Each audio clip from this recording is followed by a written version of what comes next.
Welcome to Figure Eight, where we feature inspiring stories of women entrepreneurs who have grown their businesses to 7 and 8 figures revenue. If you're in the mix of growing a bigger business, these stories are for you. Join us as we explore where the tough spots are, how to overcome them, and how to prepare yourself for the next portion of the climb. I'm your host, Julie Ellis. I'm an author, entrepreneur, and a growth and leadership coach who co-founded, grew, and exited an 8-figure business. This led me to exploring why some women achieve great things. And that led to my book, Big Gorgeous Goals. Let's explore the systems, processes, and people that help us grow our businesses to new heights. If you're interested in growing your business, this podcast will help. Now, let's get going. Hello, and welcome to this episode of Figure Eight. Today, I'm delighted to be joined by Trena White. Trena is the co-founder and co-CEO of innovative book publishing firm Page Two, and they publish nonfiction books by leading experts. Page Two has several books they've published that have now sold over 1 million copies, and their books have been translated into dozens of languages around the world. Trena has been nominated for the RBC Women of Influence Trailblazer Award. And before launching Page Two, she was a publisher in the traditional publishing industry at one of Canada's largest independent book publisher and an editor at McClelland Stewart, which is now part of Penguin Random House. And she published my book. So I've known her for a long time. And I want to say welcome, Trena. Hi, Julie. Thanks so much for having me. So good to see you. Thank you. Oh, it's so good to see you. And I'm so glad that you agreed to come and chat about the publishing industry today, because I think that it's something that a lot of people don't know about. And it is a whole area and industry with so many experts in it. And when I published my book, I had so much to learn. Yeah, it's my pleasure. Yeah. Tell me about how you came to start Page Two. Yeah, well, so my co-founder, Jesse Finkelstein, and I had both worked in traditional book publishing for many years each. And we actually were working in very senior leadership roles in what was then Canada's largest independent book publisher. And we weren't friends necessarily, but we really admired each other as colleagues. And then the company we were working for went through a hard financial time, entered creditor protection, and we both found ourselves unemployed. And we were really debating, what next? Do we leave this industry? Do we start something new?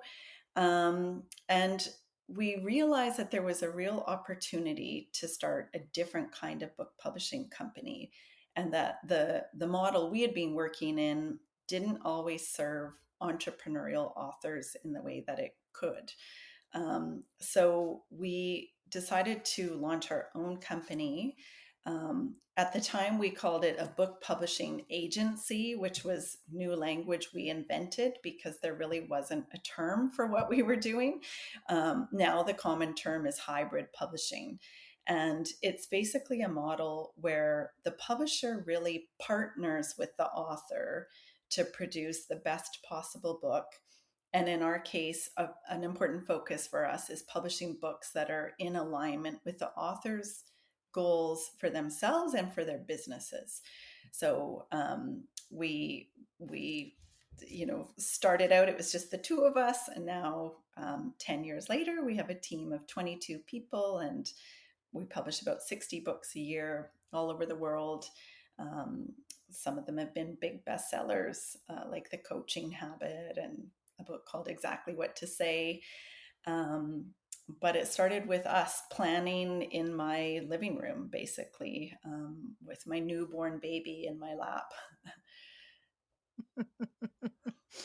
I feel like babies are a time when we start to think about why are things done that way? Yeah. What could I do differently? Or we see things a little bit differently. There's something about newborn babies and having ideas. Yeah, it's true.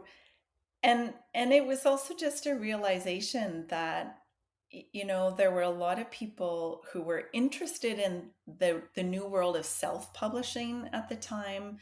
Self-publishing was kind of exploding a decade ago. um, and people who wanted to publish books their own way, to have a lot more creative control over it, a lot more say, to be heavily involved with the marketing and so on, the branding, but didn't want to just kind of get a book out there. They really wanted professional books that were well edited, well sold, well distributed, and all of those things. So we basically took what we knew from our previous publishing experience, as well as many of our relationships with printers and distributors and top-notch designers and so on, and kind of layered it into the self-publishing mindset, to create this new model and page two. And in the beginning, a decade ago, you did a lot of explaining about what it was. You said you made up the terms and you went. And so there's a lot of like selling that you're Yeah. doing by way of explanation to people, trying to get them on board with a new idea. There really was, trying to explain to people, and many of them were authors who, in some cases, they were authors who were with established publishing houses, and they were kind of interested in what we were doing and curious about it, but quite nervous about making that leap. And so we had to do a lot of education around the advantages of this type of publishing, having ownership of your IP, for instance, more involvement, higher earnings if the book performs well, those kinds of things. Um, but there was also a mindset that this type of publishing was it was a bit sort of taboo, or people really wanted the prestige of working with a long established traditional publisher. And one of the interesting things for us has been that over the last decade, that has changed significantly, where we now talk to people daily who have published with well-established companies, multinational publishing companies, and have decided for various reasons that they're ready to make the change and take the leap. So they already understand the various types of publishing. They understand what a company like Page Two does. In most cases, they've heard about us through friends of theirs, so they already understand what Page Two does. And they come to us really, really interested in working with us. So we now actually turn down about probably 90 to 95% of the projects that come to us. So it's not quite the sales process that it used to be. Wow. That's amazing. That is amazing. And I think it's a reflection of the quality of work that your team does in the production of the works that you do publish. Yeah, I would say we have a team that really sees themselves as craftspeople. They really, they are kind of masters in the craft of design or editing or whatever. And um, it's a very focused team that just puts intense care into everything that they do. And I think that's actually one of the things that has created our reputation and allowed us to grow in the way that we have and to attract the kinds of authors that we do. Yeah. And so as the business has grown and have a bigger team and more people and all of the things that come with that, and there are many, many good things about growing a business, but there are also things that are challenges. And I know you were telling me that you hired a COO not too long ago. What has that been like in terms of making that shift to other people being leaders in the company outside of just you Yeah. and Jesse? Yeah, it's sort of, when I look back over the last 11 years, I feel like we had a couple of major growth periods. And one was in maybe year three, when we were getting closer, you mentioned earlier, Julie, to the maybe $2 million mark. And that was a high growth period where we had to hire a whole bunch of people. And then over the last couple of years, there's been another shift where we were we had expanded enough that we really felt that it was too much for Jesse, my co-founder, and me to be as involved in leading each area of the company as it really needed. So what we did was we created a senior leadership team so that there's a director of each area of the company. So sales director, marketing, production, and so on. And then we created a COO position. And so those leaders all report to the COO. And what that's done is, first of all, Jesse and I think, were roadblocks previously in many ways because, we're just two people. We couldn't possibly dig in a meaningful way to develop new programs and new processes and things like that in the way that we would have liked. So now we have the people on the ground who really know their areas doing that. And then with our COO, Gabby, she's actually somebody who's been with us almost from the very beginning of our company. So she was our very first intern, and we've only had 2 interns. So the joke is our internship program has a really great track record. We were so small when we first had Gabby in as an intern that we used to share a desk in this tiny little office. But she's somebody who grew with us over the years and eventually became a project manager and then a production director and kind of worked her way up. And she's somebody Jesse and I just always felt had the leadership capability that we were looking for, kind of real understanding of how to develop people, a real passion for developing people, a real passion for systems, operations, in a way that neither of us particularly does. So putting her in this role has freed us up to zoom out a bit. We're still really focused on helping her and the leadership team at this stage to develop into their roles, but really it's allowing us to step out, think longer term.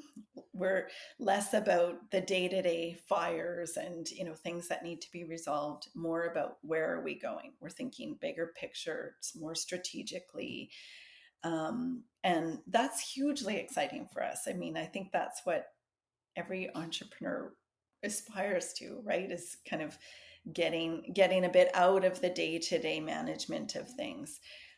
So we're focusing more on business development, partnerships, new services, and that kind of thing. Which is exciting and fun, I'm It's sure. it's exciting and fun, and then Gabby has just done incredible work to improve many of our systems and operations, the things that are totally critical to making a company function, replicating our process and things like that, but are just not exciting to many entrepreneurs. Yeah. Well, and in some ways, it's been helpful, I'm sure, to have her grow up through the company. Yeah, So, first of all, because she has a deep knowledge, having worked her way through and seen yeah, how everything fits together and how it works, but also because the amount of trust that you and Jesse will have in letting go as she takes the role, because she doesn't have a trust bank account she needs to fill up before yeah. you feel comfortable. That's right. I mean, we had been talking between the two of us, Jesse and me, for years, even before we initiated this conversation with Gabby about putting her into some very senior leadership role, because we just saw that potential in her. And then things got a bit delayed because she took a maternity leave and things. So um, I think it would have been very hard to hire somebody external and put them into the kind of role that she's in. She just understands intimately how the entire company works. She knows the whole history. She knows what's worked, what hasn't worked. She has all kinds of relationships that, she has the trust of the team, and including longtime other senior team members who were quite happy to suddenly be reporting to her because they trusted her and had her confidence. So, yeah, it would have been hard, I think, to do that, to bring somebody in from the outside. And then our industry is also so, it's kind of, it requires such specialized knowledge in a way, um, that this was absolutely the right way to go for us. Yeah, and I mean overall the industry's small, in the like in terms of the pool of people you might want for a role like that. It is small, and the industry, we're based in Vancouver, although we also have several people in Toronto and we sell our books globally. Um, the industry in Vancouver is small too, and it does make a difference having somebody on the ground who we can be with in person. We're a hybrid company now, but um, the pool of kind of local candidates would be even smaller. Yeah.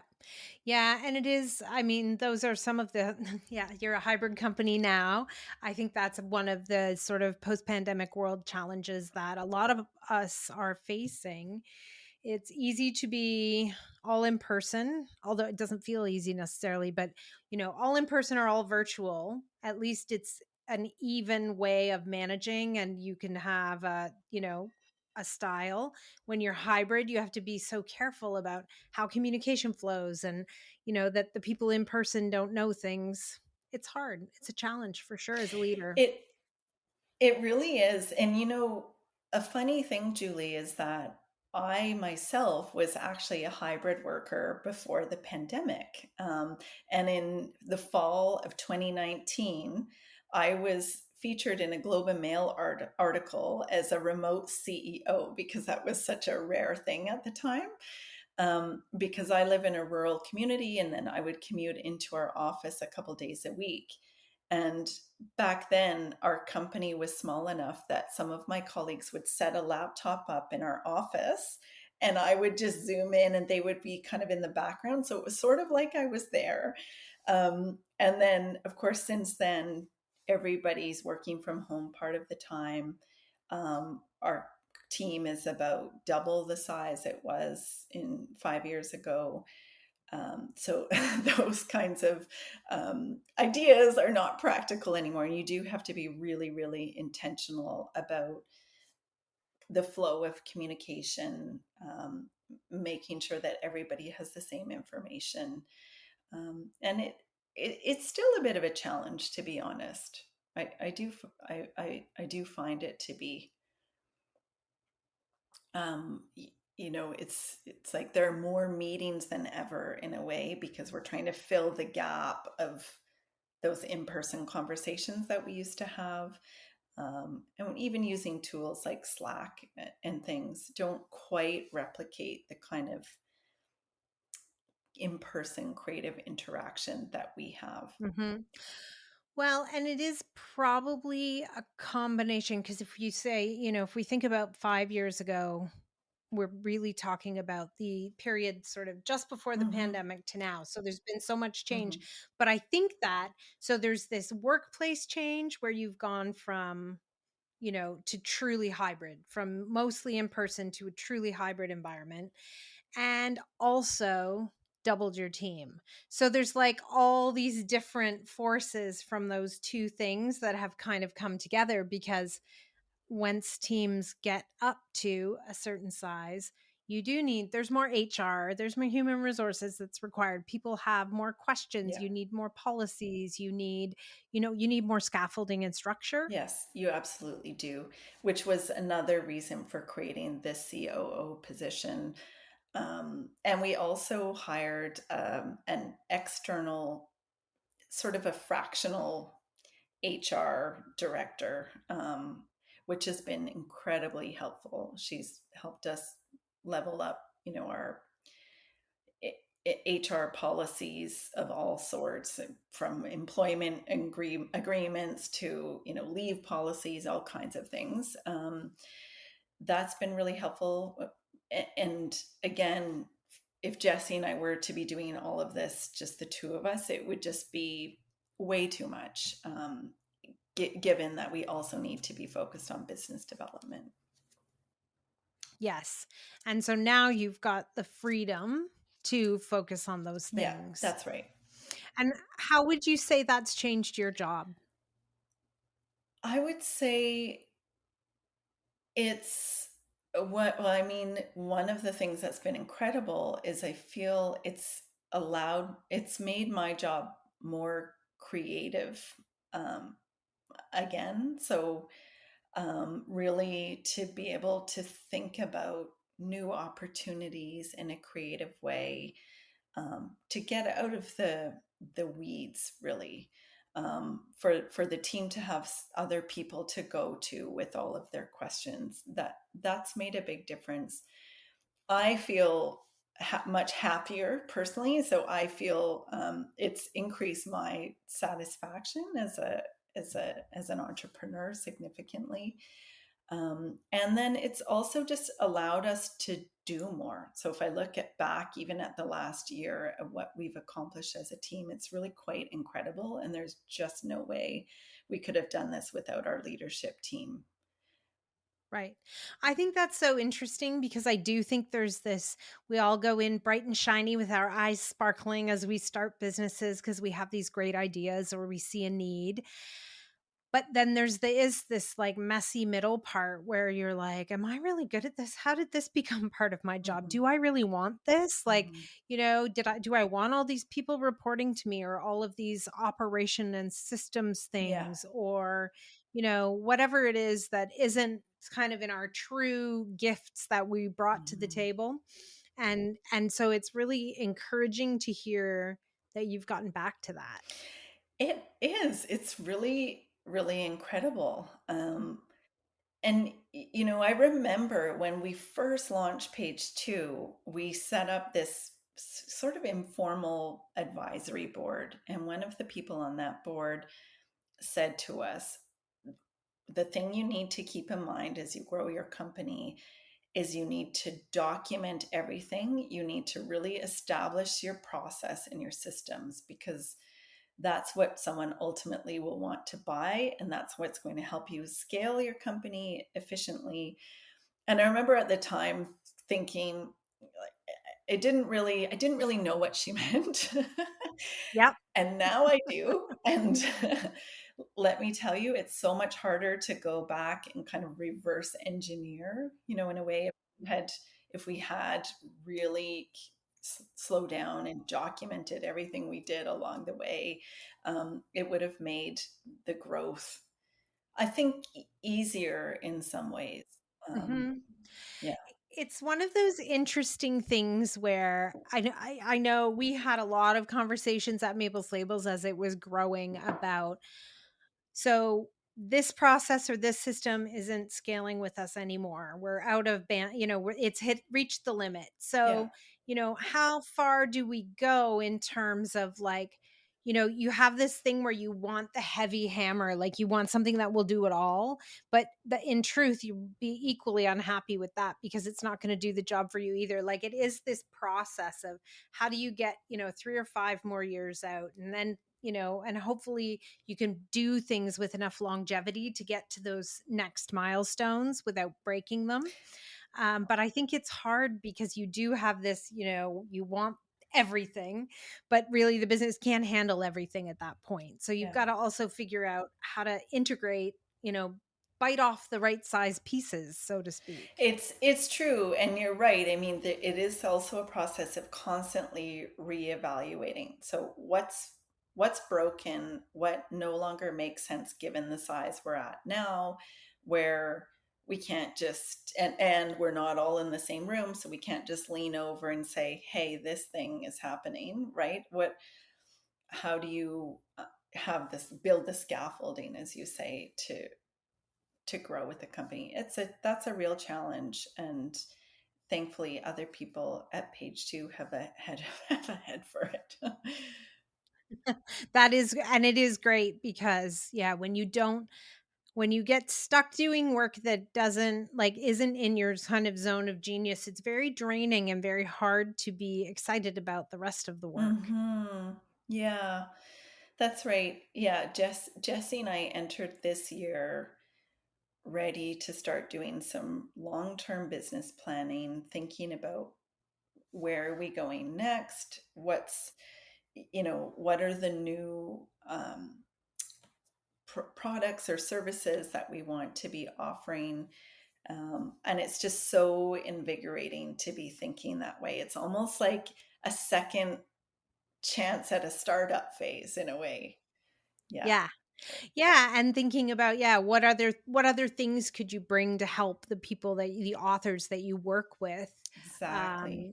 sell more books and build bigger businesses themselves, right? Because it is like Yeah. this, it's part of that ecosystem, right? The authors, as you grow, you can take on authors that have bigger profiles, and in return, they can build even bigger profiles, and Yeah. everybody can kind of grow and blossom together, which I think is a really nice part about your business and what you're doing. Yeah. Yeah, exactly. That's exactly it. And so that's the question we're asking ourselves and authors too. What is it that you really need from us? What more can we be doing to help you? What are the challenges for you with publishing your book? Whereas, in our early days, we were asking people we knew kind of out in the world, what would you be looking for in a book publisher? Now we have this amazing pool of people to draw on. And because we publish so many business books and also self-help books, we have this incredible brain trust of authors who really understand entrepreneurship, culture, all of these things that are so important, leadership. And so we get the most insightful input from them. And that's what we're using to shape the next phase of the company. Which I think is a really, having those real relationships with the people that are you're working with, I think is a real rarity today in business in a lot of cases. Mm-hmm. Yeah, maybe so.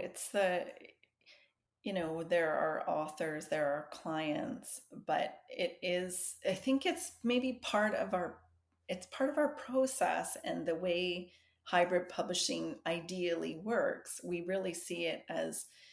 see our job as facilitating an exchange of information between us and our authors. So they're bringing an understanding of their audience and their material and their IP. We're bringing an understanding of book publishing, and we merge those things to make the best possible book. But that merging can happen in all kinds of other ways. I mean, I have many authors I've built really quite close relationships with, and it is, there's something about the length of the work we do with an author. It's usually 12 to 18 months we're working with them. The fact that the book is their baby and it's like it has so much Yeah. importance to them and their companies. It's a very personal kind of process, and does lead to some quite authentic relationships. Yeah. Yeah, it's true. I think there's a vulnerability to it as you Hmm. launch your ideas out into the world in such a formal kind of way. Absolutely. Yeah, a lot of fears and anxieties that come along with that process. Yeah. Definitely. Well, I think it's exciting. I mean, it feels like you're positioned now to grow in a different way than you Hmm. have in the past, which was, sort of like volume of books and revenue. And now instead of it sort of being in a vertical, you're starting to look at other That's ways right. to make bigger projects from some of the things you are already working on. That's exactly it. I mean, there are certain things every author wants and needs when they launch their book. they all need support with social media, and they need, there's various things. And so what we're trying to do now is to bring as many supports as possible to each author to make it easy for them, so that we can just integrate the kind of support that they need to launch their book effectively. The book publishing is our core expertise, but we're building partnerships with a number of people to help us go deeper with each author. Which is great, because I think I said to you when we were chatting before we recorded this, it's at the start line, right? The day your book comes out, and your book birthday is a start line of a whole other part of being an author, which That's is right. different than the writing and the editing and the thinking and the working to get all of those pieces right. The Mhm. actual living, breathing thing comes into the world, and you have to sell it and nurture it, and Mhm. all of the things that come with that is a very different part of the process, but equally as rigorous. Absolutely. And it used to be in the book publishing industry that people would think of the book launch phase as maybe 6 weeks or a month or a couple of months. Now we coach our authors to think of the book launch period as a year to 2 years. It's really, how are you going to keep getting that book in front of people? How are you going to bake it into your business, so that your corporate clients are buying it in bulk, for instance, and everyone you deliver a keynote to is getting a copy? Those kinds of long-term plays can really keep the book's momentum going. Yes, and certainly people don't want to come out with a new book every year, so No. that would be impossible nearly. So you do want to continue to see life out of the things that you create. Yeah, When you're on this exactly. side as the entrepreneur who's trying to put all your thoughts into something, you want something that will last as well. Yeah. Exactly. Yeah. Exactly. Yeah, and it is so interesting. I think even, you know, just I mean a decade ago, who would have thought that Amazon would end up in being like such a huge force in book selling, and like so, and I imagine it's with the pace of change these days, it's going to continue to evolve, how people consume books and how they're sold and what, Yeah. Yeah, it's an industry that's constantly changing. I mean, it's uh, for people who come from sort of the digital marketing space, they sometimes find our industry kind of archaic in many ways, but it is constantly evolving. Audiobooks, for instance, now have really exploded. A lot of people prefer to listen to their books rather than to actually read them. Print on demand is now a really critical part of book publishing. To sell our books in Australia, in fact, most of our books there are now printed through print on demand, because it's just exponentially faster to get the books into the market than to actually ship books on a and books boat. are big and heavy, From relatively Yeah. speaking, right? Mhm. Yeah, so there's just new technology is changing the industry all the time and creating various efficiencies. Um, and some of these digital changes are helpful from a sustainability perspective as well. Print on demand is kind of lower waste, um, lower transportation emissions. So yeah, there's still a lot of change happening, and I'm sure will continue to be. But people are reading still. Oh, interesting. Well, it'll be exciting, I think, to see where you can take page two in the next decade. Thanks, Julie. Yeah, thank you so much for coming. Oh, my pleasure. My pleasure. It's authors like you who, are so generous with us and have really helped us to get where we are. Good. Well, I'm so glad that we worked together, because it was a really great experience. Thank you. Thanks for joining me today. Take care. I hope you enjoyed today's episode. Please remember to hit subscribe on your favorite podcast platform so you won't miss any episodes. Figure 8 isn't just a podcast. It's a way of seeing the big, gorgeous goals of women entrepreneurs coming to life. If you're interested in learning more, you can find my book, Big Gorgeous Goals, on Amazon anywhere you might live. For more about my growth and leadership training programs, visit www.julieellis.ca to see how we might work together. Read my blog or sign up to get your free diagnostic. Are you ready for growth? Once again, that's www.julieellis.ca. When we work together, we all win. See you again soon for another episode of Figure 8.